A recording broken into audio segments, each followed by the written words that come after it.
আল্লাহ তাআলা পথ দেখান পবিত্র কোরআনের মাধ্যমে,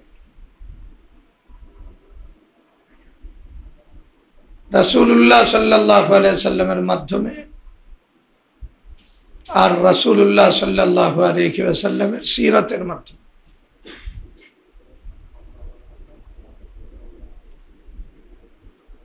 রাসূলুল্লাহ সাল্লাল্লাহু আলাইহি ওয়াসাল্লাম আমাদেরকে পথ দেখান, কোরআন আমাদেরকে পথ দেখায়। আর যেই পথ রাসূলুল্লাহ সাল্লাল্লাহু আলাইহি ওয়াসাল্লাম উম্মতকে দেখান, ওই পথ রাসূলুল্লাহ সাল্লাল্লাহু আলাইহি ওয়াসাল্লাম সবার আগে নিজেই অনুসরণ করে।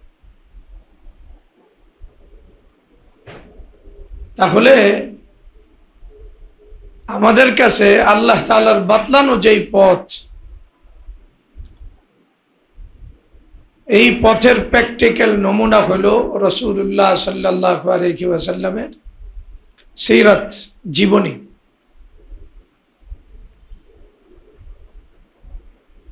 তাহলে তিনটা বিষয়ের সমন্বয় থাকলে আমরা আল্লাহর বাতলানো পথে চলতে পারবো। কোরআন, এরপরে রাসূলুল্লাহ সাল্লাল্লাহু আলাইহি ওয়াসাল্লাম, আর আরেকটা হলো রাসূলুল্লাহ সাল্লাল্লাহু আলাইহি ওয়াসাল্লামের সিরাত।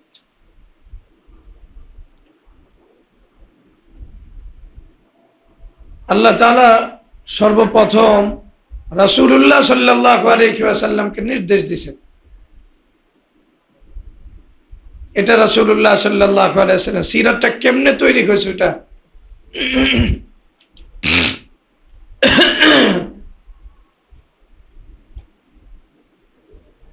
ফাসবির লিহুকমি রাব্বিক, এটার আমরা দুইটা অর্থ করছিলাম। একটা অর্থ হলো রবের হুকুমের অপেক্ষায় থাকা।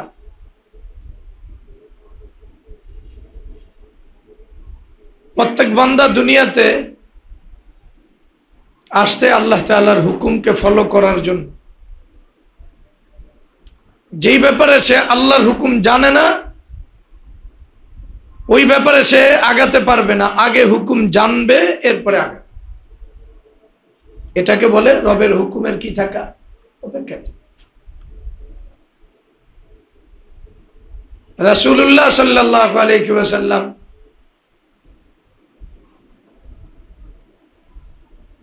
নবুয়তের সময়কালে আল্লাহ তাআলার হুকুমের অপেক্ষায় ছিলেন। আল্লাহ তাআলার পক্ষ থেকে নির্দেশনা আসার আগ পর্যন্ত রাসূলুল্লাহ সাল্লাল্লাহু আলাইহি ওয়াসাল্লাম সিদ্ধান্ত দেন। এভাবেই জীবন গড়ছে।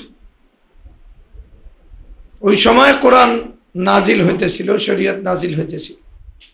আর আমাদের সাথে পর্বটা হলো আমরা অনেক কিছু জানি না। বিশেষ করে আধুনিক সময়ে অনেক বিষয় আছে যা সরাসরি একজন সাধারণ মুসলমান কোরআন সুন্নাহ থেকে গ্রহণ করার যোগ্যতা রাখেন।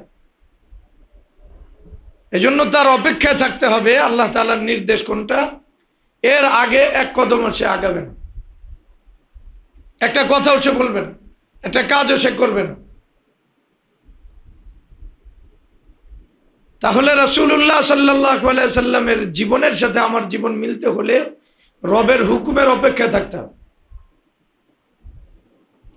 এখন এমন বাবা নাই যেই বাবা তার সন্তানকে এই কথা বলে। এমন ওস্তাদও কমে গেছে যারা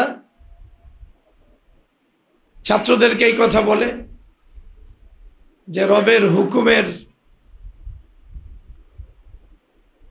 জানার আগে, রবের হুকুম জানার আগে তুমি কোনো কাজ করতে পারবা। এটা ঈমানের দাবি না। যদি তুমি রবের হুকুম না জেনে তোমার মতো কাজ করো, তোমার মন মতো কাজ করো, তাহলে তুমি রাসূলুল্লাহ সাল্লাল্লাহু আলাইহি ওয়াসাল্লাম সিরাত থেকে সরে গেলে, কোরআন থেকে সরে গেলে, দিন থেকে সরে গেলে। এটা ছোট বিষয় না, অনেক বড় বিষয়। এই যে মজমা আমরা যারা আছি, আমরা যদি জিজ্ঞাসা করি যে আপনারা আসলে জীবনে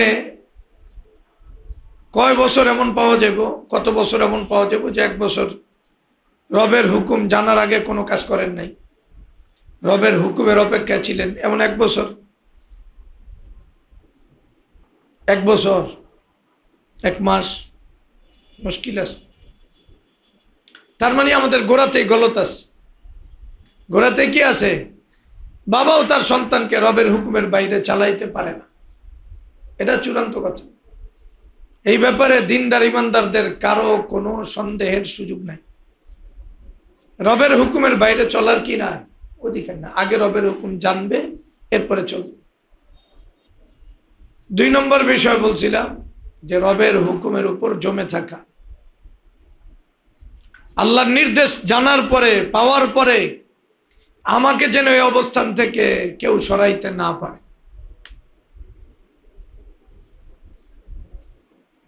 রবের হুকুমের অপেক্ষা আরেকটা হলো রবের হুকুম জানার পরে এটার উপর জমে থাকা। একবার এটার সাথে এমন ভাবে যুক্ত থাকা, পৃথিবীর কোন শক্তি,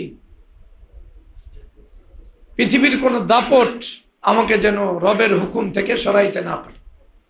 এটা রাসূলুল্লাহ সাল্লাল্লাহু আলাইহি সিরাতের অনন্য বৈশিষ্ট্য। এই সিদ্ধান্ত যে নিবে সে জান্নাতের পথে হাঁটা শুরু করছে। যে আল্লাহর হুকুম জানার আগে কোনো কিছু করব না, আর জানার পরে জীবন যাইতে পারে ওটা আমি ছাড়বো, সব যাক আমি এটা ছাড়বো, কোনোভাবেই আমরা ওটাকে ছাড়বো না।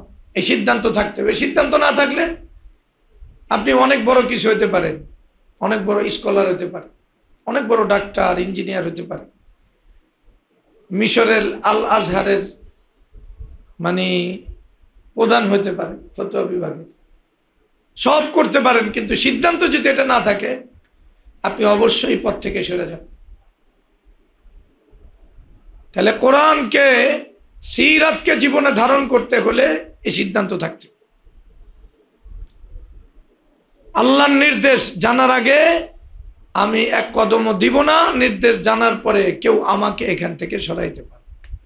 কি কি জিনিস সরায় আমরা সেটাও আলোচনা করছি গত সপ্তাহে, বারবার বলতেছি দিলের ভিতরে বসানোর জন্য। মোটামুটি 5টা বিষয় মানুষকে আল্লাহর নির্দেশ থেকে সরায়, আল্লাহর হুকুম থেকে সরায়।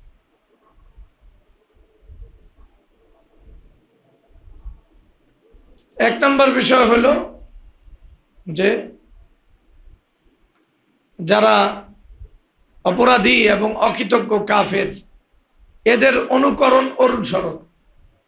এই যুগে ইহুদি নাসারাদের, ইউরোপ আমেরিকার সভ্যতার অনুকরণ অনুসরণ, ইন্ডিয়ার সভ্যতা সংস্কৃতির অনুকরণ অনুশীলন, এবং বর্তমান যারা বুদ্ধিজীবী, বর্তমান যারা রাষ্ট্র চালায়, সেকুলার যারা, সেটা আওয়ামী লীগ হোক, বিএনপি হোক, যারা সেকুলার, এদের অনুকরণ অনুসরণ মানুষকে আল্লাহর হুকুম থেকে সরায়। সেটা আমি পাত্তা না দিলেও সরায়। যেমন আমি তো দল করি, হুজুর নামাজ তো করি, আবার দল করি। এখন দলকে মানতে গিয়া তারেক জিয়ারে কেউ মানল, কেউ মির্জা ফখরুল ইসলামরে মানল, যারা সুস্পষ্ট ঘোষণা দিয়া আল্লাহর বিরুদ্ধে অবস্থান করছে। এই দোনোজনই আসিমান আও কাফুরা, দোনোজনই চূড়ান্ত পর্যায়ের অপরাধী এবং চূড়ান্ত পর্যায়ের অকৃতজ্ঞ। এখন কেউ বিএনপির নামে এদেরকে মানতে গিয়া পবিত্র কোরআনের বাইরে, দ্বীনের বাইরে, রাসূলের সিরাতের বাইরে চলে গেছে। যদিও সে হাজি,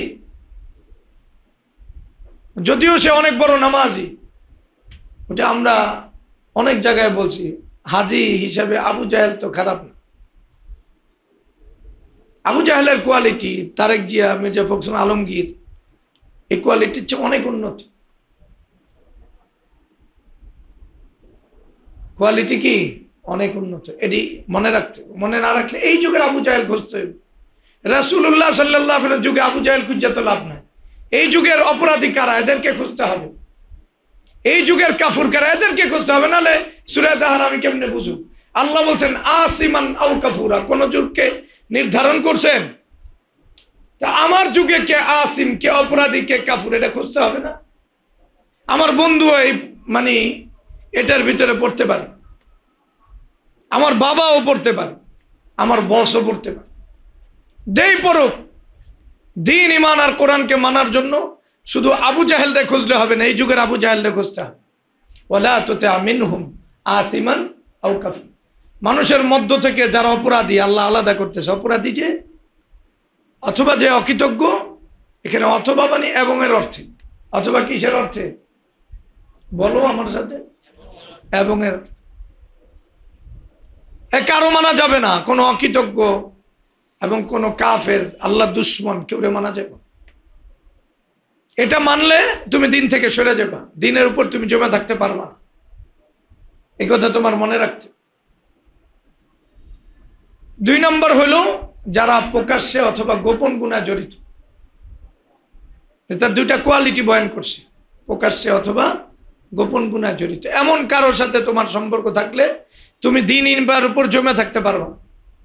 তুমি বাস্তবে পরীক্ষা করে দেখো, যারা গোপনে অথবা প্রকাশ্যে গুনাহে লিপ্ত, আর তুমি যদি তাদের সাথে থাকো, তাদেরকে মানো, তাহলে তুমিও দিন থেকে সরে যাবে, কোরআন আর দিনের উপর জমে থাকতে পারো। 3 নম্বর বিষয় হলো যারা মানুষকে কুফুরের দিকে ডাকে, অপরাধের দিকে ডাকে, যদিও চেহারা অনেক বড় নুরানি, পাগড়িও আছে, অথবা দেখতে অনেক সুন্দর, কথা অনেক সুন্দর, অনেক বড় সেলিব্রিটি, স্কলার, কিন্তু যেই দিকে আহ্বান করতেছে ওই দিকটা আসলে শরীয়ত সমর্থন করে না, ওই দিকটা শরীয়তকে আঘাত করে, এমন দিকে তোমাকে ডাকতেছে, তাহলে তোমার দিন ইমানের পথে এই সমস্ত ব্যক্তিদের ব্যাপারে আরো বেশি সতর্ক থাকতে হবে। ইহুদিরা মূলত গুমরাহ হয়েছে এই জায়গায়। তারা তাদের যারা বড় বড় পোপ আসিল, পাদ্রী আসিল, এদেরকে ইহুদিরা মানতে গিয়ে ঈসা ইবনে মারিয়াম আলাইহিস সালাতু ওয়াস সালাম, ওনার ব্যাপারে এমন কোনো অপবাদ নাই যেটা তারা দেয় নাই। তাহলে পুরা ইহুদিরা যারা সবচেয়ে বেশি নবী পাইছে, আসমানি কিতাব পাইছে, তাহলে নবীদের এত বড় বংশধর, এরপরও ইহুদিরা দিন যে হারাইছে, ইমান যে হারাইছে, এটার মূল জায়গা হলো বড় বড় ওই যুগের বড় বড় আলেম এবং ওই যুগের বড় বড় পিশাব। মূলত ইহুদিরা গুমরা হয়েছে এই জায়গায়। ইহুদিরা গুমরা হয়েছে এই কারণে না যে ওরা কোনো মানে দুনিয়াতে যাদেরকে মানুষ অপরাধী মনে করে এদেরকে মাইনা গুমরা হয় নাই। কাদেরকে মাইনা গুমরা হয়েছে? সেলিব্রিটি পর্যায়ের লোকরে মাইনা ইহুদিরা গুমরা হয়েছে। পুরা ইহুদিরই এটার উপরে প্রতিষ্ঠিত। ওদের আলেমরা যা বলছে, অথচ শরীয়ত বিরোধী কথা বলছে।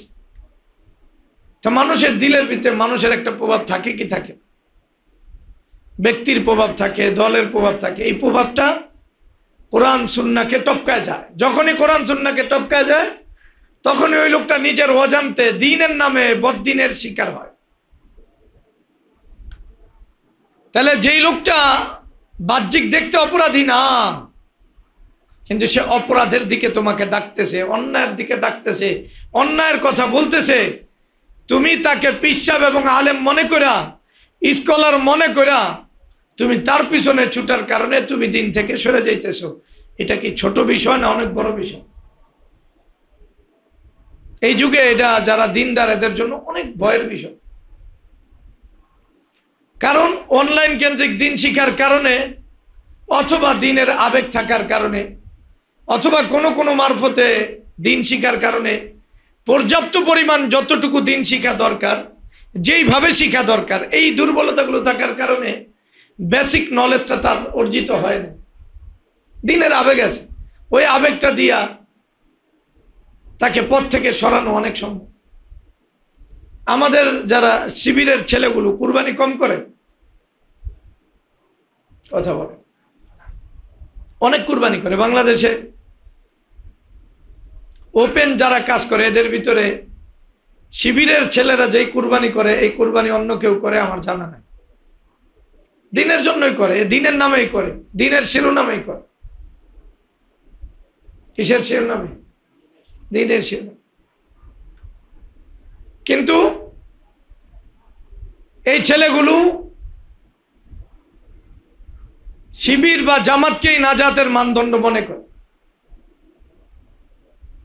আমার কথায় রাগ করার কোনো সুযোগ নেই। মানদণ্ড মনে করে। এই যে মানদণ্ড মনে করছে, এরা আসলে যাদের কথায় মানে নিজের দিন আর ইমানকে বানাইছে মনে করতেছে, যাদেরকে মানদণ্ড মনে করতেছে, এই মানদণ্ডটা সঠিক না। এই মানদণ্ডটা কি না সঠিক। মানদণ্ড কোনোদিন কোনো ব্যক্তি দল হতে পারে না। মানদণ্ড দিন হবে, শরীয়ত হবে। এই নীতিতেই মাপতে হবে। যাই হোক, আলোচনা অধিক গেলে লম্বা হয়ে যাব। তবুও আমি যেটা বলতেছি সেটা হলো, আমার কাছে লোকটা সেলিব্রিটি অথবা অনেক বড় কিছু, কিন্তু সে যেই কথাটা বলতেছে এই কথাটা শরীয়তের পক্ষে না বিপক্ষে? বিপক্ষে। আমি বুঝতেছি না, আমি মনে করতেছি পক্ষে। আমি এটা মানতেছি। কেন? আমার কাছে শরীয়তের বেসিক জ্ঞানটা নাই। আমার পথ হারানোর সম্ভাবনা আছে। অধিকাংশ যারা দিন ইমানের পথে আসে, এরা এই বিভিন্ন ব্যক্তি আর দলের শিকার হইয়া ব্যক্তি এবং দলের শরীয়ত বিরোধী কথাগুলোকে অটোমেটিক দিলের ভিতরে স্থান দিয়ে দেয়। এটা আসলে রাসূলুল্লাহ সাল্লাল্লাহু আলাইহি সাল্লামের সিরাত থেকে, কোরআন থেকে সরার মাধ্যম। 4 নম্বর বলছিলাম যে দুনিয়ার কোনো লোভ, দুনিয়ার কোনো প্রাপ্তি, দুনিয়ার কোনো পদ পদবী অথবা দুনিয়ার কোনো নারীকে পাওয়া, গাড়ি বাড়ি পাওয়া, ইউরোপ আমেরিকা পাওয়া, বিভিন্ন সুনাম পাওয়ার জন্য, বিভিন্ন অর্জনের জন্য মানুষ আল্লাহ তাআলার দিনকে ছাড়ে, কোরআনকে ছাড়ে, রাসূলুল্লাহ সাল্লাল্লাহু আলাইহি সাল্লামের সিরাতকে ছাড়ে। এটা 4 নম্বর। মনে থাকবো? এটা কি? দুনিয়ার স্বার্থে। এই বর্তমান পৃথিবীতে দেখলে আমরা যেটা দেখবো, মানুষ সত্যিকার অর্থে দুনিয়াটাই নিজেদের জীবনের অবলম্বন বানাইছে। দুনিয়ার বাইরে বাড়তি কোনো চিন্তা নাই। দুনিয়াটা পাইলে তার প্রাপ্তি মিটটা গেছে, আর না পাইলে তার হাহাকার বাকি আছে। একবারে যুবক, বুড়া, নারী, পুরুষ সবাই এটার ভিতরে নামছে। বাতিলের সার্থকতা এই জায়গায় সবাই দুনিয়াদার বানাইতে পারছে। নারীর কাছে সতীত্ব কোনো সাবজেক্ট না, সাবজেক্ট দুনিয়া। একজন বুড়া মানুষের কাছে দিন কোনো সাবজেক্ট না, দুনিয়া সাবজেক্ট। এই জন্য এই বুড়া অবস্থায়ও সে ভিক্ষা করুক, দোকানদারি করুক, সব করতে পারে, দিনের প্রতি সে আন্তরিক হতে পারে পারে না। একটা বাচ্চা, যুবক, সে তার ক্যারিয়ার ভাবনা, সে তার চাকরি, সে তার অর্থকরী, পদ পদবী, এটার জন্য সে যা ইচ্ছা তাই করতে পারে, কিন্তু দিনের কাজটা করতে পারে। তাহলে এই যুগে বাতিলের সবচেয়ে বড় সাকসেসফুল যে মিশন, মানে সেটা হলো মানুষকে দুনিয়াদার বানাইতে পারছে। এই যে দুনিয়াদার বানাইতে পারা, এটা যথেষ্ট একটা মানুষকে ধ্বংস করার জন্য, আর কিচ্ছু লাগে। কারণ দুনিয়াদারি এমন একটা জিনিস, এটা মানুষকে গ্রাস করে কিন্তু উপলব্ধি করার সুযোগ দেয় না। তাহলে আপনাকে দেখতে হবে এই 4টার কোনো একটা বিষয় আসেনি আপনার ভিতরে, তাহলে আপনি কোরআন নিয়ে চলতে পারবেন না, সিদ্ধান্ত নিতে পারবেন। 5 নম্বর বিষয় বলছিলাম, যত ধরনের কষ্ট আছে এই কষ্টকে সইতে হবে, তবুও দিনকে নিয়ে চলতে হবে। আল্লাহর হুকুম পাওয়ার পরে কোনো কষ্টকে কি করা যাবে না, কষ্ট মনে করা যাবে না, বরং এই কষ্টই মিষ্টতা মনে করতে হবে। আমরা আরেকটা জিনিস মনে করব যে আপনার কথাগুলো সত্যিকার অর্থে নবী বর্তমানে যেই কাজ আপনাকে দায়িত্ব দিত ওই কাজ আপনি করতেছেন না। দায়িত্ব প্রত্যেক যুগের একবারে ক্লিয়ার করা। ওই যুগের যেই কাজগুলো কোরআন সুন্নাহ বিরোধী, যেগুলো কুফুর, যেগুলো শিরিক, যেগুলো ফিতনা, যেগুলো মানুষ দিন থেকে সরায়, যেই ব্যক্তিরা সরায়, যে প্রতিষ্ঠান সরায়, যেই তন্ত্রমন্ত্র সরায়, এর বিরুদ্ধে কথা বলা এটা মিরাসের দায়িত্ব। কথা বলে না, এটা কিসের দায়িত্ব? তাহলে এই যুগে আপনি যাদের বিরুদ্ধে কথা বলবেন ওদেরকে ঠিক করছেন না আপনি। পবিত্র কোরআনে প্রত্যেক নবীর জায়গায় আপনি পাবেন কালাল মালাউল্লাযীনা কাফারু মিন কওমিহি, কালাল মালাউল্লাযীনা ইসতাকবারু মিন কওমিহি। মালাউন নেতৃত্ব শ্রেণী যারা, এরা। তাহলে নবীর সংঘাত নেতৃত্ব শ্রেণীর সাথে ছিল কি ছিল না? ওই যুগের যেই রসম রেওয়াজ বা ফিতনাগুলো ছিল, মাপে কম দেওয়া, সমকামিতা, শিরিক, এবং পূর্ববর্তী যারা গেছে বাপদাদার অন্ধ অনুকরণ, এগুলো যে ছিল, নবী এগুলোকে আঘাত দিয়েছেন, অন্য কিছুকে আঘাত দিয়েছে বলে অনেক লম্বা চূড়া কথা কোরআনে আছে নবীদের, যে কিভাবে নামাজ পড়ছেন, কিভাবে রুকু করছেন, কিভাবে সেজদা করছেন, কিভাবে তসবিহ তাহলিল করছেন। বলেন আপনি, আমরা দেখি, আমরা তো খুঁজে পাই না। আমরা তো পাই আল্লাহর কথা, তাওহীদের কথা, এবং গায়রুল্লাহকে পরিত্যাগ করার কথা পাই। একবারে সমাজের যে সমস্যা, ওই সমস্যার বিরুদ্ধে।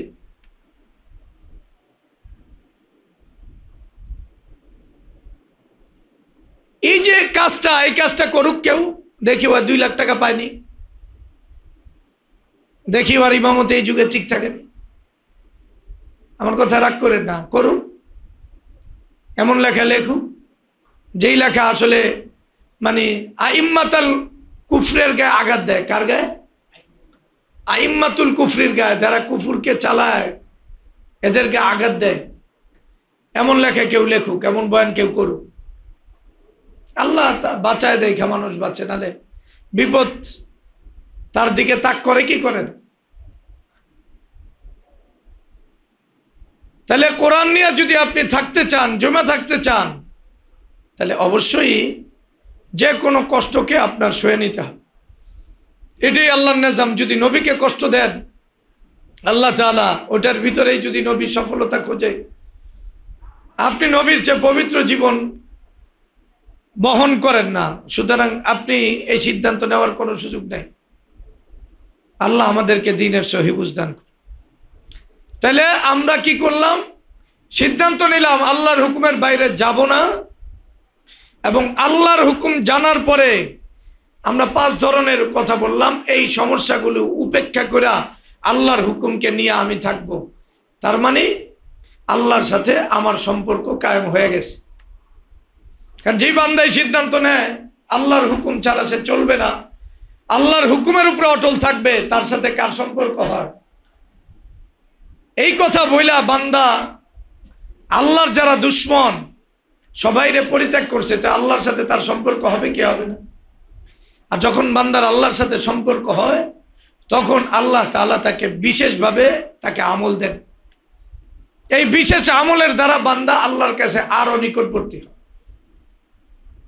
তাহলে আগে সিদ্ধান্ত নিতে হবে কোরআনকে আমার অবলম্বন বানাইতে হবে, সিরাতকে অবলম্বন বানাইতে হবে, রাসূলকে আমার পথ প্রদর্শক হিসাবে নিতে হবে সাল্লাল্লাহু আলাইহি ওয়াসাল্লাম।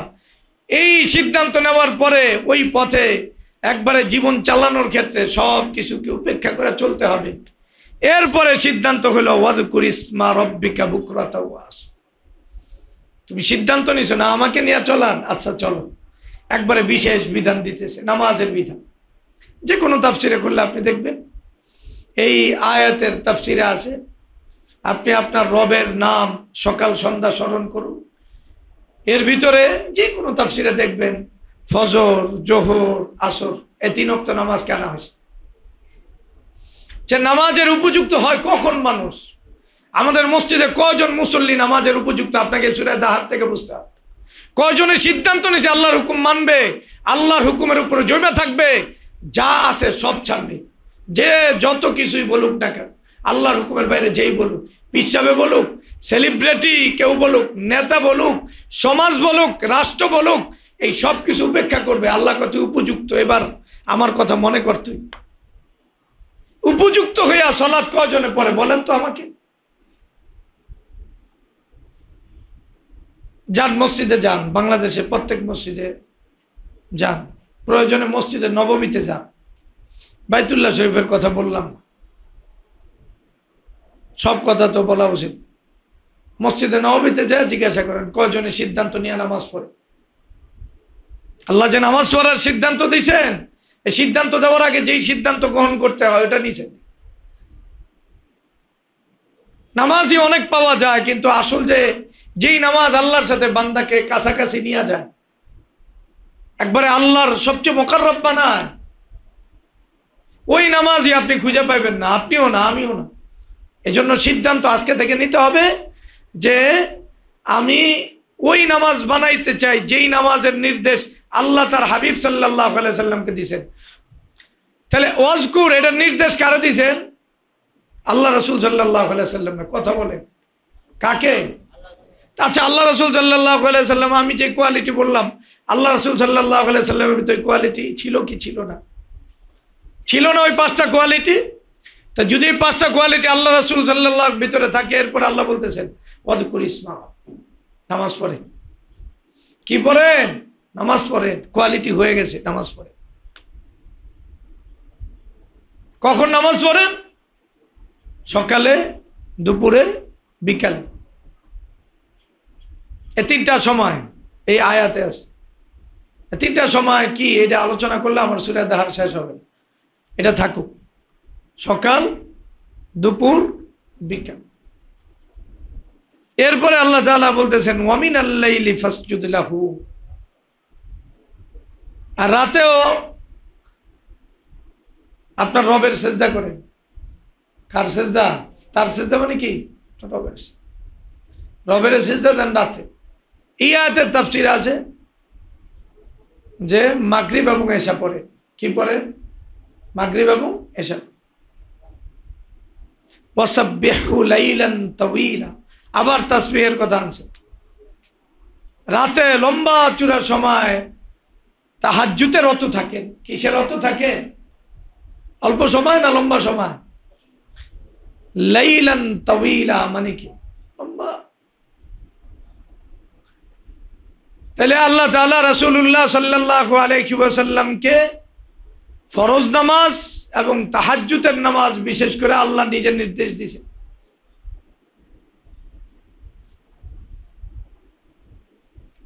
যখন বান্দা আল্লাহর সাথে সম্পর্ক করতে চায়, তখন সম্পর্ক করার মাধ্যম হলো ফরজ নামাজ এবং নফল নামাজ। 1 নম্বর মাধ্যম কি বলেন? ফরজ নামাজ এবং নফল নামাজ। নামাজ হলো মাধ্যম। নামাজকে মানুষ নিতে হবে নিজেকে পবিত্র করার জন্য। কিসের জন্য? নামাজকে এই কোরআনের আয়াতের তাসবিহ হিসাবে ব্যক্ত করা হয়েছে। ওয়াজকুর ইসমা রব্বিকা, রবের স্মরণ বলা হয়েছে, জিকির বলা হয়েছে। কি বলা হয়েছে? জিকির, তাসবিহ, সেজদা। 3টা জিনিস বলেন। জিকির, তাসবিহ, সেজদা। নামাজকে 3টা জিনিস বলা হয়েছে। 3টা কথার দ্বারা নামাজ উদ্দেশ্য। তাহলে আল্লাহ তাআলার, আপনার রবের নাম স্মরণ করেন মানে নামাজ পড়েন। ফাসজুদ লাহু মানে নামাজ পড়েন। ওয়াসাব্বিহু লাইলান তাওয়িলা মানে নামাজ পড়েন। তার মানে কি? যখন বান্দা আল্লাহকে নিয়ে চলার সিদ্ধান্ত নেয়, তখন আল্লাহর জন্য চূড়ান্ত ভালোবাসা তার দিলে স্থাপন করা জরুরি। আল্লাহকে তার সবসময় মনে রাখতে হবে, কোনো সময় আল্লাহকে ভুললে চলবে না। এই আল্লাহকে মনে রাখার জন্য ফজর, জোহর, মাগরিব, দিনের প্রত্যেকটা প্রান্তে আল্লাহ তাআলা নামাজ দিয়েছেন, এবং রাতের প্রত্যেকটা প্রান্তে, শুরুতে এবং শেষে, মাঝখানে দেখেন মাগরিব, এশা, ফজর। রাতের শুরু, রাতের মাঝ, রাতের শেষ। আবার দিনের শুরু, দিনের মাঝ, বিকাল, আবার দিনের শেষ। প্রত্যেক জায়গায় নামাজ দিয়ে দিয়েছেন। এখন এটা আমরা পরের একটা পাঠে আলোচনা করব যে একজন মানুষ সত্যিকার নামাজ যদি বুঝা পড়ে, তাহলে সে তার জীবনের প্রত্যেকটা পার্টে আল্লাহকে প্রতিষ্ঠিত করা তার জন্য সবচেয়ে সহজ। তাহলে আমার জীবনে একটা বিধানের সবচেয়ে গুরুত্ব আল্লাহ তাআলা দিয়েছেন, সেটা হলো নামাজে সবচেয়ে বেশি গুরুত্ব দিয়েছেন। ব্যক্তিগত পর্যায়ে এর চেয়ে বেশি গুরুত্ব দেন। একবারে মুমূর্ষু রোগী চোখের ইশারা দিতে পারে, তারপরও শরীয়ত বলছে চোখের ইশারা দিয়ে ওরে নামাজ পড়তে, না বলে না? ইশারায় নামাজ পড়তে পারলে কি দিয়ে নামাজ পড়বো? ইশারা দিয়ে নামাজ পড়বো। একবারে ফোকায়ে কেরামে মাসলাও লাগছেন, হাবুডুবু খাইতেছে কেউ, ওই হাবুডুবু খাওয়াকালীন সময় তার জন্য তার উপর নামাজ ফরজ, ওই সময় তো পড়তে পারে না, পরে কাজা করে নিবে। এত গুরুত্বপূর্ণ বিষয়। একবারে কাপড় নাই, ক নামাজ পড়া লাগবো, পানি নাই, ক নামাজ পড়া লাগবো। যে কোনো অবস্থায় শরীয়ত নামাজের নির্দেশ দিছে, এটা হলো বান্দাকে 24 ঘন্টা আল্লাহর সাথে যুক্ত রাখে। এই যুক্ত রাখাটা কোরআনের ভাষায় ওয়াজকুর ইসমা রাব্বিক। তাহলে আল্লাহর সাথে যুক্ত রাখে। 2 নাম্বার, নামাজ আল্লাহর কাছে বান্দাকে নত করে। এটা হলো ফাসজুদ লাহু। চূড়ান্ত পর্যায়ে বান্দার ভিতরে আল্লাহর প্রতি আত্মসমর্পণ এবং আল্লাহর কাছে নিজেকে নত করা, এটা নামাজের দ্বারাই হয়। সবচেয়ে বড় তাওহীদের প্রকাশ হলো রুকু সেজদা। সেজদা তাহলে বান্দা নামাজের মাধ্যমে আল্লাহর সাথে পুরোপুরি যুক্ত থাকে, 24 ঘন্টা যুক্ত থাকে। আর 2 নম্বর যেটা বৈশিষ্ট্য হয়, সেটা হলো বান্দা একমাত্র আল্লাহকে সেজদা করে। আর যেই মাথা একবার আল্লাহরে লাগাইছে, ওই মাথা দুনিয়া অন্য কারো কাছে নত করে। সাহাবাদের নামাজের কোয়ালিটি এটাই, আমগো মতো না যে যেই কপাল আল্লাহর কাছে ঠেকাইছে এই কপাল যাই মাজারে ঠেকাইবো, পীর সাহেবের কাছে ঠেকাইবো, নেতার কাছে ঠেকাইবো, টাকার কাছে। এই কপাল না, এই কপাল একমাত্র কার কাছে নত হয়? আল্লাহর কাছে। তাহলে আল্লাহর সাথে 24 ঘন্টা যুক্ত থাকা এবং একমাত্র আল্লাহর কাছে নত হওয়া, অন্য কারো কাছে নতি স্বীকার না করা, এটা নামাজের মাধ্যমে এটা অর্জিত হয়। যে সত্যিকার অর্থে আল্লাহকে সেজদা করে, আল্লাহর কাছে নিজেকে সর্বোচ্চভাবে বিনয়ের সাথে নত করে, সে অন্য কারো সামনে মাথা নত করতে পারে না। দুনিয়ার কোনো শক্তি, দুনিয়ার কোনো পথ, দুনিয়ার কোনো প্রতিষ্ঠানের সামনে সে মাথা নত করতে পারে।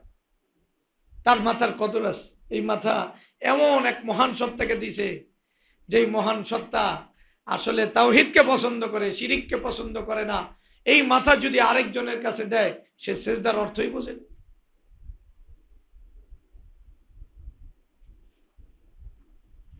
তাহলে নামাজ আমাকে একমাত্র কার কাছে নত করতে শিখায়, নত হইতে শিখায়? আল্লাহর কাছে। আর অন্য কারো কাছে নতি স্বীকার করতে শিখায়। এখন এমন নামাজওয়ালা লোক আছে, আছে এমন নামাজওয়ালা লোক আছে, আলহামদুলিল্লাহ। না থাকলে কিয়ামত হইতো। আমরা না, আর কি, আমরা যেন হইতে পারি। 3 নাম্বার, নামাজের ব্যাপারে কোরআন যে শব্দ চয়ন করছেন, তাহলে এক আল্লাহর সাথে যুক্ত করে, এরপরে গায়রুল্লাহ থেকে তাকে মুক্ত করে। এই সেজদার মাধ্যমে কোনো অন্য কারো কাছে তার নত হওয়ার সুযোগ নেই।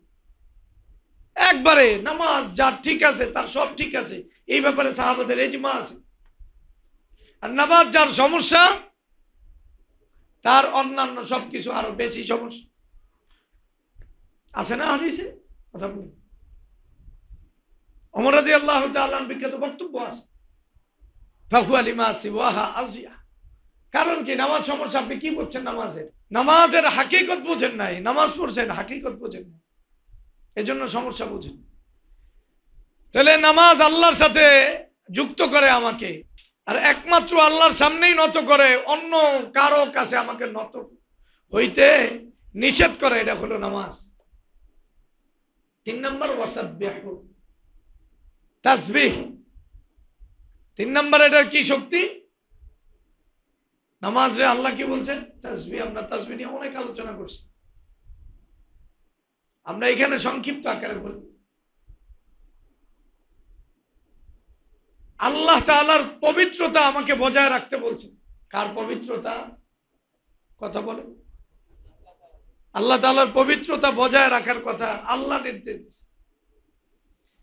আল্লাহর পবিত্রতা বজায় সেই রাখতে পারবে যার জবান আল্লাহ ছাড়া অন্য কারো কথা বলে না, যার চোখ আল্লাহর হুকুম ছাড়া অন্যের হুকুমের তাবেদারি করে না, যার হাত পা আয় ব্যয় অন্যের হুকুমের কি করে না।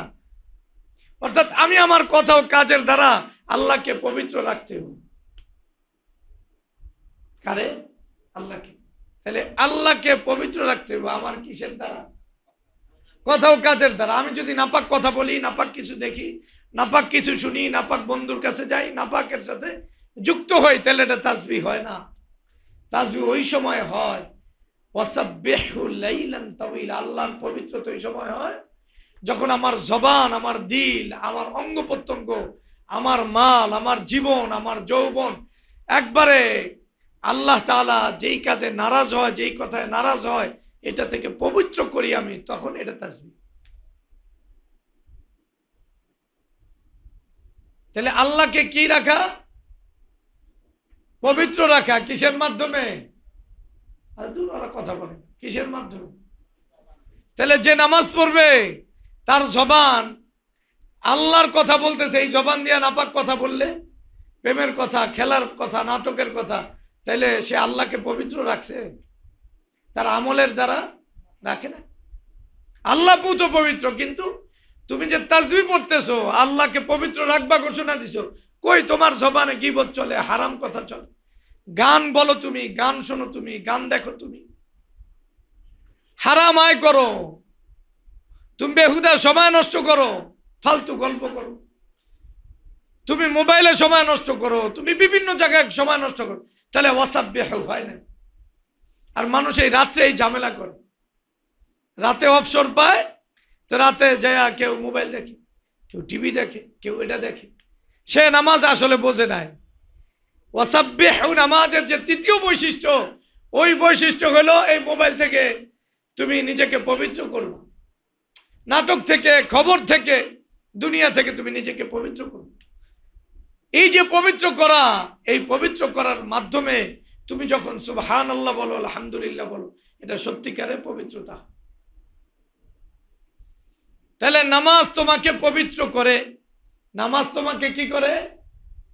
যত নাপাক, যত গান্দা, যত দুর্গন্ধ, এখন কেউ নামাজ পড়ে, এই তিন বৈশিষ্ট্যওয়ালা লোক আল্লাহর সাথে সম্পর্ক এবং আল্লাহর কাছেই নত, দুনিয়ার কারো কাছে নত না, এবং তার জীবন পুত পবিত্র নামাজের মাধ্যমে, এই টার্গেট নিয়ে কয়জনে নামাজ পড়ে আমাকে বলো।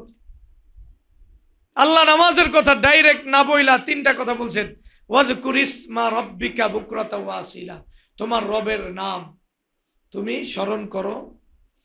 এরপর আল্লাহ বলছেন ওয়া মিনাল লাইলি ফাসজুদ লাহু, তাকে সিজদা করো, রাতে তাকে কি করো? সিজদা। ওয়াসাব্বিহু, আর তার তাসবিহ পাঠ করো পুরা রাত ভোর, পুরা কি রাত ভর তার তাসবিহ পাঠ করো। আমি বললাম নামাজকে তিনটা বৈশিষ্ট্যের সাথে, যে নামাজি তার জীবনে আল্লাহ ছাড়া অন্য কারোর সাথে যুক্ত হওয়ার সুযোগ নাই। 24 ঘন্টা যদি তোমার জীবন আল্লাহর সাথে যুক্ত থাকে, যুক্ত হওয়ার বিষয়টা কেমন? চূড়ান্ত লেভেলে তুমি যদি কাউকে মহব্বত করো, তাকে যেমন দিলে 24 ঘন্টা মনে থাকে, নামাজ যদি তোমার ওই লেভেলে আল্লাহকে মনে করায় দেয়, আর তোমার জীবনে যদি এইভাবে আল্লাহকে প্রতিষ্ঠিত করে, তুমি আল্লাহ ছাড়া অন্য কারো কাছে মাথা নত করো না, কোনো সমাজ, কোনো নমাজ, কোনো ব্যক্তি, কোনো পরিবার, কোনো বাপ, কোনো চাচা, কোনো স্বার্থ, এদের কাছে তুমি মাথা নত করো না, তাহলে নামাজের দ্বিতীয় অর্থ। নামাজের দ্বিতীয় অর্থ হলো তুমি গুনাহ থেকে নিজেকে পবিত্র রাখো। কারণ আল্লাহর সাথে সম্পর্ক যুক্ত করতে হলে আল্লাহ যেইভাবে পুত পবিত্র, তোমার জবানকে, তোমার কানকে, তোমার মালকে, তোমার ঘরকে, তোমার পরিবারকে পবিত্র করতে হবে। তুমি যদি নাপাক থাকো, তোমার জবানে যদি নাপাক থাকে, তোমার চোখ যদি নাপাক থাকে, তুমি সারাদিন অবসর সময় কোরআনের সাথে না পার করে, আল্লাহর সাথে পার না করে, তুমি খবরের সাথে, তুমি মোবাইলের সাথে পার করো, তুমি ধোকার ভিতরে আসো। নামাজের যে উদ্দেশ্যের কথা আল্লাহ স্মরণ করা দিছে, ওই উদ্দেশ্য তোমার ভিতরে নাই, তোমার ভিতরে এই উদ্দেশ্য। তাহলে ওয়াসাব্বিহু, এই নির্দেশ আল্লাহ কাকে দিয়েছে? আল্লাহ রাসূল। আল্লাহ রাসূল সাল্লাল্লাহু আলাইহি কথা পবিত্র ছিল কিনা বলো? চোখ, কান, হাত, দিল দেমাগ, তারপর আল্লাহ রাসূল নির্দেশ দিচ্ছেন। আল্লাহ, আপনি তাসবিহ পাঠ করেন রাত ভর, মানে তাহাজ্জুদের নামাজ পড়ে, এটা হলো নামাজের তৃতীয় সম্পর্ক। নামাজের কি তৃতীয় সম্পর্ক? দেখো তো আমরা নামাজ পড়ে কত বছর ধরে নামাজ পড়ে আসলে আমরা নিজেদেরকে পবিত্র করতে পারছি? কার জবান পবিত্র হয়ে গেছে বলো তো? কার চোখ, কার হাত? তাহলে আসলে আমাদের মঞ্জিলে মাকসাদে পৌঁছার জন্য যেই নামাজ আল্লাহর পক্ষ থেকে দেওয়া হয়েছে ওই নামাজ আমাদের জীবনে এখনো আছে। কেন আসে নাই? এটার একটা কারণ জানা দরকার, আছে না নাই? কোরআন ওই কারণ বলতেছে, না আসার কারণ আছে। এক কথায় কারণ বলছে, একবারে আগের যতগুলি কারণ সবগুলো এটার ভিতরে আছে। যে দিনের অপেক্ষা থাকে না, আল্লাহর নির্দেশের উপর জমে থাকে না, নামাজকে তিনটা গুণে গুণান্বিত করতে পারে না, কারা? একবারে ডাইরেক্ট হঠাৎ করে কোরআন একটা আয়াত নিয়ে আসছে, ইন্না হাউলাই ইউহিব্বুনাল আজিলা ওয়া ইয়াযরুনা ওয়ারাআহুম ইয়াওমান সাকিলা। যার ভিতরে দুইটা ত্রুটি আছে। কয়টা ত্রুটি? দুইটা ত্রুটি আছে। তারা দিনের উপর জমে থাকতে পারবে না, দিনের জন্য কষ্ট করতে পারবে না, তারা তাদের নামাজকে পবিত্র করতে পারবে না, জীবনকে পবিত্র করতে পারবে না, আল্লাহকে দিলে বসাইতে পারবে না, এবং তারা আল্লাহর সামনেই মাথা নত করবে, অন্য কারোর সামনে করবে না। এই বৈশিষ্ট্য তাদের ভিতরে আসবে না। ইন্নাহা উলাই, আল্লাহ বলতে ওই যে এরাই, এরাই সবাই বলছে এরাই। হা উলাই শব্দের অর্থ কি? এক বছর এতক্ষণ একবারে রাসূলুল্লাহ সাল্লাল্লাহু আলাইহি সাল্লাম আল্লাহ কথা বলতেছে, হঠাৎ করে সবার প্রসঙ্গ নিয়ে এসে পুরা মানুষের প্রসঙ্গ। ওই যে এই সূরার নাম কি জানি? সূরাতুল ইনসান। কি? আল্লাহ ওই ইনসানদের কথা এবং ব্যাপকভাবে বলতেছে, এই নারী পুরুষ যুবক বৃদ্ধ ইউহিব্বুনাল আজিলা, এদের ভিতর দুনিয়ার আকর্ষণ আছে, এদের রোগ আছে। এই জন্য নামাজে দুনিয়ার প্রতি মনোযোগ থাকে, ভালোবাসা দুনিয়ার প্রতি। ওর দিলে আমার দিকে থাকবো করছে ভালোবাসা দুনিয়ার প্রতি। ওর জবান পবিত্র হবে কোত্থেকে? ওই দুনিয়ার খোঁজ খবর নিয়ে ব্যস্ত, ওর নিজের খবরের খবর নাই। ওই দুনিয়ায় মোবাইলে খালি খবর লড়তেই আছে। কিরে কোরআন তেলাওয়াত করছিস আজকের দিনে? না, এটা হয় নাই। জিকির করছিস, এটাও হয় নাই। ফিকির করছিস, এটাও হয় নাই। তওবা করছিস, এটাও হয় নাই। তো তোর হইছেটা কি? তুই দুনিয়া আইছিস কেন? নালায়েক, দুনিয়া আইছিস কেন তুই? তোর কি হয়েছে তাইলে? মোবাইল দেখছিস? দেখছি। ফেসবুক দেখছিস? দেখছি। খবর দেখছিস? দেখছি। আরে ঘুমাইছিস? ঘুমাইছি। খাইছস? আর পেটটা তোর আর কোনো কাজ নাই, দুনিয়াতে আইছস। দোকানদারি চলে, সব চলে, ঘরের জরুরত পূরণ হয়, বিবির জরুরত পূরণ হয়, সন্তানের জরুরত পূরণ হয়। তোরে কি এই জন্য আল্লাহ দুনিয়াতে পাঠাইছে? এই জরুরত আবু জাহেল পূরণ করে নাই? নমরুদ পূরণ করে নাই? কথা বলে না কেন? করে নাই তো তুই এই বাড়তি কি করছিস? দুনিয়ার সবচেয়ে বেশি পরিবারের জরুরত তুই পূরণ করতে পারছস? পরিবারের পিছনে হুজুর আসলে ব্যস্ত, আমার সময় নেই। তোর সময় মরার আগে হইব না পাগল? তুই অবস্থায় মারা যাবি, তুই তওবা না করলে তুই অবস্থায় মারা যাবে, আর সময় নাই। কারণ কি? ইন্নাহা উলাই ইউহিব্বুনাল আজিল। মোবাইল ছাড়তে পারো নাই? হুজুর পারি নাই ছাড়তে। কি সমস্যা? দুনিয়ার প্রতি আকর্ষণ আছে। হারাম চাকরি ছাড়তে পারো নাই কেন? দুনিয়ার প্রতি আকর্ষণ। পদের লোভে আল্লাহকে ছাড়ছে, দুনিয়ার প্রতি আকর্ষণ। এই সব জায়গায় দুনিয়ার প্রতি আকর্ষণ আর কিয়ামতের দিনের ভয় না থাকা, এই দুইটা বিষয় মানুষকে একবারে দুনিয়ার সবচেয়ে ইতর প্রাণীতে তার জীবনের যে দায়িত্ব, এই দায়িত্ব থেকে সরায় দেয়। এক কথা আল্লাহ বলে দিছে, দুনিয়ার আকর্ষণ আর কিয়ামতের ভয় না থাকা। ভালো করে বুঝো, তুমি চিন্তা করে দেখো, তুমি আল্লাহর হুকুমের উপর জমে থাকতে পারো না কেন? নিজের জীবনের রিস্ক দিয়ে আল্লাহর হুকুম পূরণ করতে পারো না কেন? নিজের ছেলেরে দিয়া পূরণ করাইতে পারো না কেন? জায়গাটা হলো ইন্নাহা উলাই। আল্লাহ ইশারা দিয়ে বলতেছে, এই এরা এরা এরা এরা এরা এরা কারা? একবার উপস্থিত যারা এরা এরা, এই যে সমস্ত আমি তুমি আমরা। আল্লাহ বলতেছেন ইউহিব্বুনাল আজিলা, ওরা দুইটা কাজ করে, দুনিয়াকে ভালোবাসা যায়, ওয়া ইয়াযরুনা ওয়ারাআহুম, ওদের পশ্চাতে যেই ভয়ঙ্কর দিন আছে, ইয়াওমান সাকিলা, একবারে যেই দিন অনেক ভার, ওই দিনের ভার প্রত্যেকের বহন করতে হবে, ওটা তারা একবারে উপেক্ষা করে, ওটাকে বাদ দিয়ে দেয়। ওটা আলোচনায় আনে না, সাবজেক্টে আনে না, আমলে আনে না, কথায় আনে না, কাজে আনে না, ফিকিরে আনে না, এলমে আনে না, ব্যস্ততায় আনে না, হাঁটার ভিতরে ওটার কথা মনে থাকে না, চলার ভিতরে মনে থাকে না, পরাণের ভিতরে মনে থাকে না। ওয়া জারুনা, সব জায়গা থেকে ওই দিনের আলোচনা করে বাদ্দা দিছে, ওই সব জায়গায় ওই ইনপুট করছে আরেকটা, ওই হাঁটতে দুনিয়ার আলোচনা, বসলে একটু অবসর হইলে একটু খবর দেখে, আর খবরের খবর নয়, খবর দেয় পাগল। এই যুগে বহু লোক আছে অনেক টাকা কামায়, ছেলে সন্তান বিদেশেতে, বাপ মারে ওয়াইফাই কিনে দিস, তুই আমাদেরকে জাহান্নামের পড়াইছস, এখন তোর জন্য জাহান্নাম কিনার ব্যবস্থা করছি, তুই যা দুনিয়াতে, আমি দুনিয়াতে তোর জাহান্নামের ব্যবস্থা। ওয়াইফাই দিয়ে দিছে, বাপ মা বয়া বইয়া ওয়াইফাই লাগায়। এখন ওয়াইফাই ঠিক করার জন্য আবার একবারে ঠিক করতে পারে না, এখন ভাই থাকে বিদেশ। আমি বলতেছি এমন লোকের ঘটনা যে লোক আমাদের সামনে উপস্থিত আছে, আমি বানাই না ঘটনা কম করি, এটা অনেকে বোঝে আমি কারে করি, কারণ ঘটনা আমার সত্যটা বলাই দরকার। তো ওয়াইফাই ঠিক করার জন্য ওই যে ওর বাপ মারে জাহান্নামে পাঠাইতে হইব তাড়াতাড়ি, যদি 24 ঘন্টা জাহান্নামের ফিকির না থাকে যাইব কেন? জন্য একজন ভালো নেককার ছেলের দিয়া ওই ওয়াইফাইটা ঠিক করার জন্য ওয়াইফাই মিস্ত্রির কাছে পাঠাইতেছে।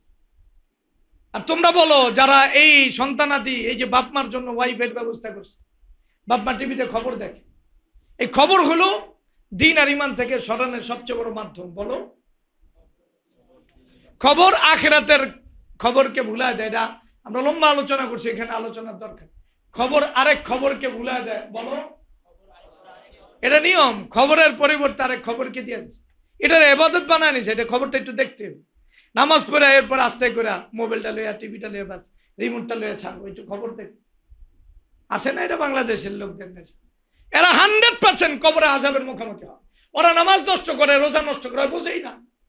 এই যে বাপ মারা নষ্ট করতেছে, আরে আর কয়দিন আছে জীবন, এত বড় জীবন সামনে, যেখানে কেউ যাবে না, আমার কাপড়টা খুলে রাখা হবে, কবরে আমার কি অবস্থা হবে, আমার ভাই বেরাদার আত্মীয় স্বজন কেউ যাবে না। এখনো আমার মানে যদি প্রস্তুতি নেওয়ার ভয় না থাকে, কবে আর প্রস্তুতির ভয় থাকে? বুড়ার পরে কি কেউ জুয়ান হয়? কথা বলে আল্লাহ আমাদেরকে মাফ। তাহলে ইন্নাহা উলা ইউহিব্বুনাল, দেখ একটা ছেলে দুনিয়ার আকর্ষণে, দুনিয়ার একবারে সত্যিকার দিনকে ছেড়ে দিছে, হারাম চাকরি করে, পদ পদবী, হারামের পিছনে ছোটে, একবারে দুনিয়ার লোভেই ছোটে। আরেকটা হলো আখিরাতের ভয় না থাকার কারণে প্রেমের বৃত্তে জড়ায় থাকে, গুনার বৃত্তে জড়ায় থাকে। তাহলে মূল কারণ ওই যে গুনাহগার আর অপরাধী কাফেরদের সাথে চলতে নিষেধ করছে। আর এখানে কারণ আলোচনা আসছে, কি কারণ? কারণ হলো দুনিয়ার আকর্ষণ আর আখিরাতের ভয় যদি না থাকে, তাহলে মানুষ একবারে 24 ঘন্টা আল্লাহকে স্মরণ করতে পারবে না, নামাজকে যথার্থভাবে আদায় করতে পারবে না, দিন নিয়ে থাকার সিদ্ধান্ত নিতে পারবে। তাহলে আল্লাহ তাআলা এবার একবারে সংক্ষিপ্ত অথচ ব্যাপক কথা, ঠিক আছে দুনিয়ার আকর্ষণ, এটা আসলে তো নামাজিরা নামাজ পড়ে কিন্তু দুনিয়ার আকর্ষণের চিকিৎসা করে, কথা বলেন, করে চিকিৎসা? আখিরাতের ভয় ওটা কেমনে আনতে হবে, ওটার ব্যাপারে কেউ ফিকির করে? আমি তো দেখি। ও নামাজ পড়ছে কাজ শেষ, ও রোজা রাখছে কাজ শেষ, হজ করছে কাজ শেষ, দান করছে কাজ শেষ। না, তোমার দিলের জায়গায় যেই সমস্যা, দুইটা জিনিস তোমার দিলের ভিতরে আছে, দুনিয়ার আকর্ষণ আর কিয়ামতের ভয় তোমার ভিতরে নাই। এই দুইটা জিনিস তোমার নামাজকে নামাজ হইতে দিবে না, তোমার সেজদাকে সেজদা হইতে দিবে না। জীবনে জায়গা জায়গা আল্লাহর হুকুম থেকে তোমার সরাই দিব নামাজই সত্ত্বেও। তাইলে আগে এটার চিকিৎসা করার দরকার আছে না নাই? এটা চিকিৎসা মানুষ করতে পারে না। কেন করতে পারে না? হলো তার দুনিয়াবি আরামায়েশ, যেটা ওর দেহ ভোগ করে। দুনিয়াতে মূলত আরামায়েশ ভোগ করে কে? কথা বলে না। এসি দিয়া দিল ঠান্ডা হয়? আরে বেটা কথা কেন, দিল ঠান্ডা হয় না, আসলে দেহ ঠান্ডা হয়।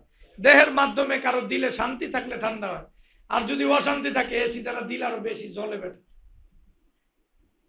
বিশ্বাস করে না, ঠান্ডা হয়, টাকা দিয়া ঠান্ডা হয়। পেট ঠান্ডা হইব টাকা দিয়া, তুমি যা খাইতে চাও আনতে পারো।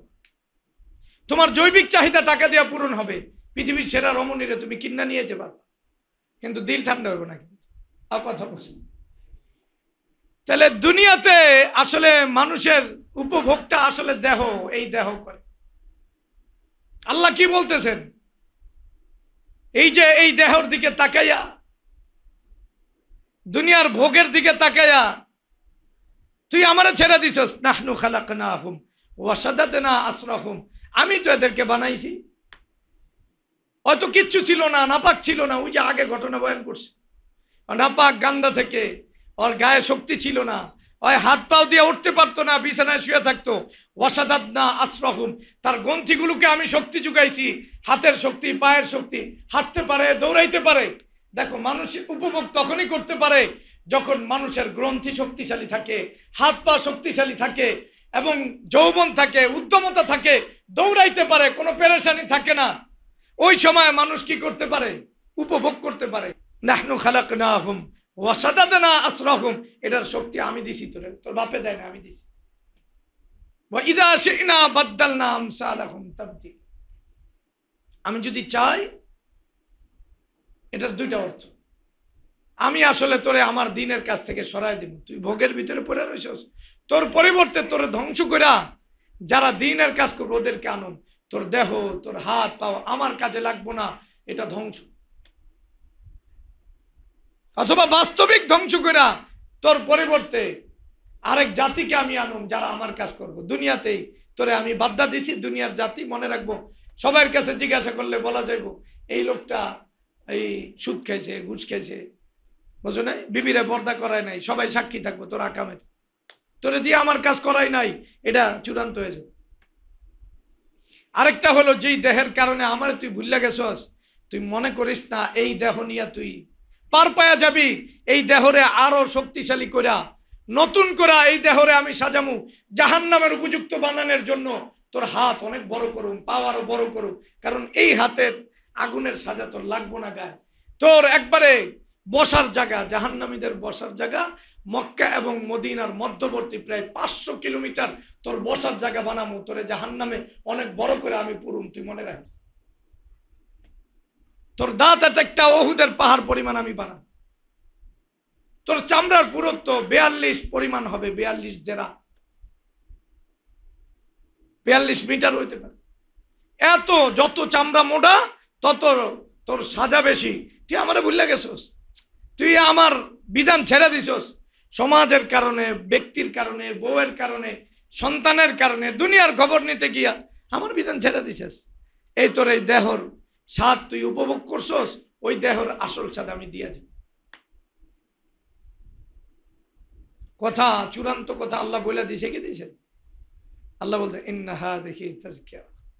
এতক্ষণ আমি যেই আলোচনা করলাম তোমাদের কাছে, আল্লাহ বলতেছে যা করলাম এটা তোমাদের জন্য তাজকিরা, মানে মানুষকে উপদেশ বাণী। কি বাণী? আর উপদেশ মানুষের কাছে কম দামি, এর লেগে উপদেশ বাণী এটা, বা এটা উপদেশ, এটা তর্জমা আসলে আমাদের কারণেই এই তর্জমা বদলাই করতে, কথা বুঝে নাই। তাহলে ইন্নাহা দেখি তাজকিরা, এটা তোমাদের জীবন সমস্যার সমাধান। এই কোরআন, এই সূরা তোমাদের জীবন সমস্যার কি বলেন? জীবন সমস্যার, তোমাদের যত সমস্যা আছে এই সমস্যার সমাধান হলো এই সূরা, এই সূরার মাধ্যম হইয়া কোরআন। হাজিকি মানে এই সূরা, অথবা এই সূরার মাধ্যম হইয়া কোরআন, ওই সামনে যেটা আলোচনা হয়েছে। তাহলে এটা কি শুধু উপদেশ হিসাবে আমরা বলবো, না এটা তোমাদের সমস্যার সমাধান? বলো। তাহলে আমার ভিতরে আমার চোখ পবিত্র না অপবিত্র, এটা তুমি যদি অপবিত্র মনে করো, তোমার হাতকে অপবিত্র, জবান, দিলকে, আল্লাহর হুকুমের ভিতরে তুমি যদি না থাকো, বসের কথায়, সমাজের কথায়, বউয়ের কথায়, জায়গায় জায়গায় আল্লাহর হুকুমকে তুমি ছেড়ে দিয়া থাকো, তাহলে আল্লাহ বলতেছেন বান্দা আমি তো তোরে ভালোবাসি, তোর জন্য আমি এই কোরআনকে সমাধান হিসাবে পেশ করতেছি, নিবি তুই এই সমাধান। ফামান শাআ আত্তাখাযা ইলা রাব্বিহি সাবিলা, তার রবের পানে ছুটা, রবের কানে পৌঁছার রাস্তা কেউ যদি কোরআনের মাধ্যমে, রাসূলুল্লাহ সাল্লাল্লাহু আলাইহি ওয়াসাল্লাম জীবনের মাধ্যমে অবলম্বন করতে চায়, তাইলে সে অবলম্বন করার তার সুযোগ রয়ে গেছে। কত চমৎকার করে আল্লাহ তাআলা এই সূরার হাতটা আমাদের সামনে আনলেন। ইন্না হাযিহি তাযকিরা ফামান শাআ আত্তাখাযা ইলা রাব্বিহি সাবিলা, এই তোমাদের জন্য কোরআন, রাসূলের জীবন, সূরা দাহার, তোমাদের একবারে জীবনের যত সমস্যা, এই সব সমস্যার সমাধান এটার ভিতরে রয়েছে। এখন দেখো তোমরা কোরআনকে, রাসূলের সিরাতকে সামনে নিয়া, কোরআন যেইভাবে আল্লাহর দিকে পথ দেখায়, রাসূল যেইভাবে আল্লাহর দিকে ছুটছেন, পথ দেখাইছেন, তোমরা যদি চাও ওই পথ অবলম্বন করার সুযোগ তোমাদের আছে। বাকি এটা তোমার নিজের সিদ্ধান্ত নিয়ে করতে হবে। দুনিয়া পরীক্ষার জায়গা, কাউকে জোর করে আল্লাহ তাআলা নিবেন না, এই কথা আল্লাহ বলে ফামান শাআ আত্তাখাযা। তোরই এই ব্যাপারে সিদ্ধান্ত নিতে হবে, তুই নিবি কি নিবি না। তুই নিতে চাস তো সিদ্ধান্ত নিতে হবে তোর। সিদ্ধান্ত ছাড়া তুই নিতে পারবি না। কি সিদ্ধান্ত? যে যাই ইমাম সাহেবের কাছে হুজুর দোয়া করে যাতে নামাজ পড়তে পারি, এটা সিদ্ধান্ত না, এটা বাটপারি।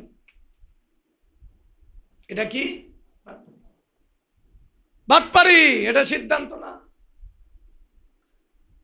কারণ দুনিয়ার বিষয় যায় ইমাম সাহেবের কোন নাই যে হুজুর আমি ব্যবসা বাণিজ্য ছেড়ে দিছি, আপনার দোয়ার উপর নির্ভর করে দোয়া করেন জানি আয় ব্যয় যা আছে সব আল্লাহর পক্ষ থেকে পূরণ হয়েছে। কইছো তুমি কিসের ব্যাপারে? নামাজের ব্যাপারে।